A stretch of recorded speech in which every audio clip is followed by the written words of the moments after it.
लोकसभा चुनाव 2024 में अब बस 1 साल का समय ही बाकी रह गया है। सभी राजनीतिक दलों ने इसके लिए अपने अपने समीकरण बैठाना भी शुरू कर दिया है और इस बीच खबर आ रही है कि समाजवादी पार्टी के अध्यक्ष और यूपी विधानसभा में नेता विपक्ष अखिलेश यादव भी लोकसभा चुनाव में ताल ठोकेंगे। बता दें कि वर्तमान में अखिलेश मैनपुरी जिले की करहल विधानसभा सीट से विधायक हैं। साल 2019 में चुनाव में अखिलेश यादव ने आजमगढ़ सीट से चुनाव लड़ा था और जीतकर लोकसभा पहुंचे थे, लेकिन साल 2022 में यूपी विधानसभा चुनाव के लिए उन्होंने इस सीट को छोड़ दिया था और विधानसभा चले गए थे। इसके बाद आजमगढ़ में हुए उपचुनाव में समाजवादी पार्टी को हार का मुंह देखना पड़ा और 2019 में अखिलेश से हारने वाले बीजेपी के दिनेश लाल निरहुआ ने मुलायम कुनबे के धर्मेंद्र यादव को यहां से हरा दिया। ऐसे में 2024 में अखिलेश आजमगढ़ सीट से चुनाव लड़कर कोई रिस्क नहीं लेना चाहते हैं, इसीलिए उनके 2024 में कन्नौज सीट से मैदान में उतरने की खबर भी सामने आ रही है और यह पहला चुनाव होगा जिसमें अखिलेश बिना मुलायम सिंह यादव के चुनावी मैदान में होंगे और समाजवादी पार्टी के लिए वोट मांगेंगे। स्थानीय सपा नेताओं की माने तो अखिलेश यादव ने 2024 में कन्नौज से चुनाव लड़ने पर हामी भी भर दी है। उन्होंने ये बताया कि इसके लिए बूथ कमेटियों की तैयारी पर जोर दिया जा रहा है। बता दें कि पिछले साल जब अखिलेश यादव से पूछा गया था कि क्या वो कन्नौज से चुनाव लड़ेंगे, तो इसका जवाब देते हुए उन्होंने कहा था कि खाली बैठकर क्या करेंगे, हमारा काम ही चुनाव लड़ना है और हम यहां से पहला चुनाव भी लड़े थे, फिर लड़ेंगे। दरअसल साल 2019 के लोकसभा चुनाव में कन्नौज सीट से सपा ने डिंपल यादव को मैदान में उतारा था, लेकिन इस सीट से उन्हें उस वक्त हार का मुंह देखना पड़ा था। बीजेपी के सुब्रत पाठक ने उन्हें करीब 13,000 वोटों से हरा दिया था। हालांकि इससे पहले साल 2014 में हुए लोकसभा चुनाव में डिंपल इसी सीट से जीतकर संसद पहुंची थी, लेकिन डिंपल के लिए यह जीत भी ज्यादा बड़ी नहीं थी।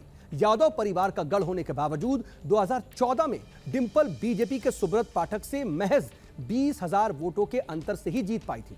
डिंपल को 4,89,000 वोट मिले थे, वहीं बीजेपी के सुब्रत पाठक को 4,69,000 मत प्राप्त हुए थे। उस वक्त अखिलेश यूपी के मुख्यमंत्री के तौर पर कार्यभार संभाल रहे थे। बता दें, कन्नौज लोकसभा सीट के इतिहास की अगर बात करें तो साल 1999 से लेकर के 2019 तक इस सीट पर यादव परिवार का ही दबदबा रहा है। इससे पहले भी इस सीट पर समाजवादियों का ही वर्चस्व रहा है। साल 1967 में वर्चस्व में आई इस सीट पर अब तक 16 बार लोकसभा चुनाव हो चुके हैं, जिसमें से 2 बार कांग्रेस और 2 बार ही बीजेपी ने जीत दर्ज की है। बाकी सारी जीत समाजवादी विचारधारा की पार्टियों की ही मिली है।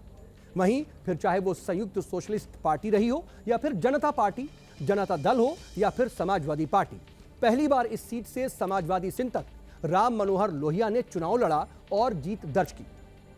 लोहिया संयुक्त सोशलिस्ट पार्टी के टिकट पर यहां से जीते थे।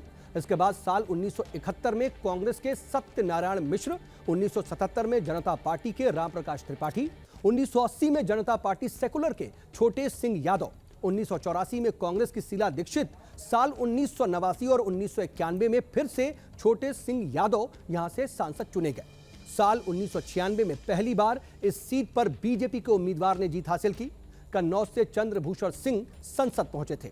साल 1998 में सपा के प्रदीप यादव और फिर अगले ही साल यानी 1999 में यहां से मुलायम सिंह यादव सांसद चुने गए। साल 2000 में जब मुलायम ने यह सीट छोड़ी तो अखिलेश यादव यहां से चुनाव लड़े। अखिलेश लगातार 2000, 2004 और फिर 2009 में यहां से सांसद चुने गए। 2012 में जब अखिलेश मुख्यमंत्री बने तो उन्होंने अपनी सीट से पत्नी डिंपल यादव को चुनाव लड़ाया। डिंपल तब यहां हुए उपचुनाव में पहली बार सांसद चुनी गई। फिर 2014 में हुए चुनाव में भी डिंपल ने ही यहां से जीत हासिल की।